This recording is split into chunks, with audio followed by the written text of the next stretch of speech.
Hello and welcome to today's briefing. I'm Dana, and joining me is Matt. We're covering the latest news across various categories.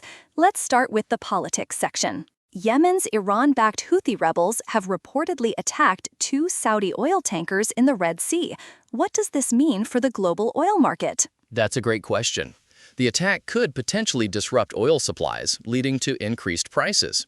The Red Sea is a critical shipping lane for global oil trade. The U.S. military has conducted a 12th night of strikes against Iran as tensions escalate. How might this affect the conflict? The ongoing strikes suggest a significant escalation in the conflict between the U.S. and Iran. It could lead to further destabilization in the region. The Houthi rebels' actions are backed by Iran, indicating a possible widening of the conflict. Have there been any official responses from Saudi Arabia or Iran? The reports indicate that the U.S. and Saudi Arabia are closely monitoring the situation, but there haven't been any detailed official statements yet. Let's move on to another political story. Prime Minister Narendra Modi has announced the establishment of fast-track courts to handle paper leak cases in India.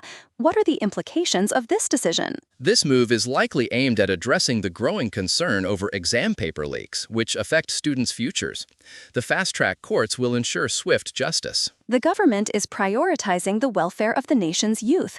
How might this impact the education system? The introduction of fast-track courts could deter malpractice and restore faith in the examination system, potentially leading to a more transparent process. Another significant political development is the withdrawal of subpoenas for New York Times reporters. The government has withdrawn subpoenas that would have compelled 3 New York Times reporters to testify about their sources.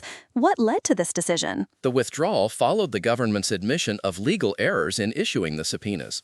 This is a significant move regarding press freedom and source protection. The case involved articles about President Donald Trump's Qatari-gifted Air Force One jet. How does this relate to press freedom? The government's attempt to compel reporters to testify raised concerns about press freedom and the protection of sources. The withdrawal is seen as a victory for journalistic integrity. Let's shift to another story. The House has passed a resolution to halt U.S. military action in Iran, with some Republicans defecting. What does this indicate about the political landscape? This resolution suggests a growing opposition to military action in Iran, even among some Republicans. It indicates a divided stance within the party. The resolution is the second time the House has warned President Trump about military action. How might this affect his decision-making? The repeated passage of the resolution could pressure President Trump to reconsider his approach to the conflict in Iran. We'll continue with more news after this break. Let's move to the economy section now. The World Bank has estimated that the recent earthquakes in Venezuela caused $19.6 billion in damage. What are the implications for Venezuela's economy? The damage is significant, and rebuilding costs could be as high as $50 billion. This will likely have a substantial impact on Venezuela's already strained economy. The earthquakes have devastated parts of Venezuela.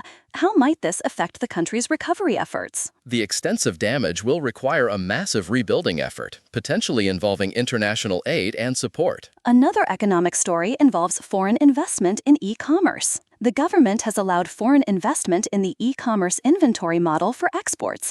What are the potential benefits? This move is expected to boost exports by making it easier for Indian manufacturers to access global markets through e-commerce platforms. The policy shift aims to support India's target of reaching $1 trillion in merchandise exports by 2030.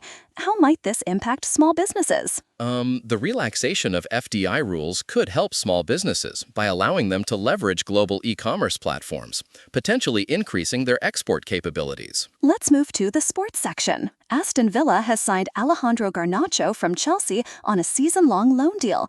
What are the implications for Aston Villa? Garnacho is a talented young player. His addition on loan could strengthen Aston Villa's squad, especially if the deal becomes permanent next summer. The move is conditional on certain criteria being met for it to become permanent.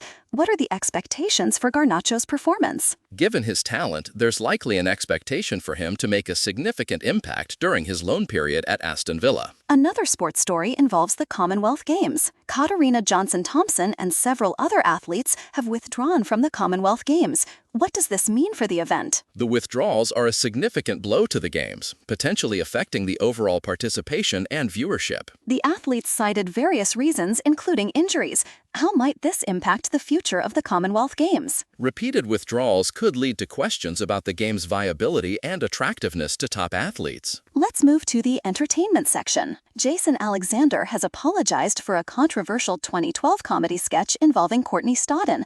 What led to the apology? Courtney Stodden criticized the sketch, calling for stronger child protection laws.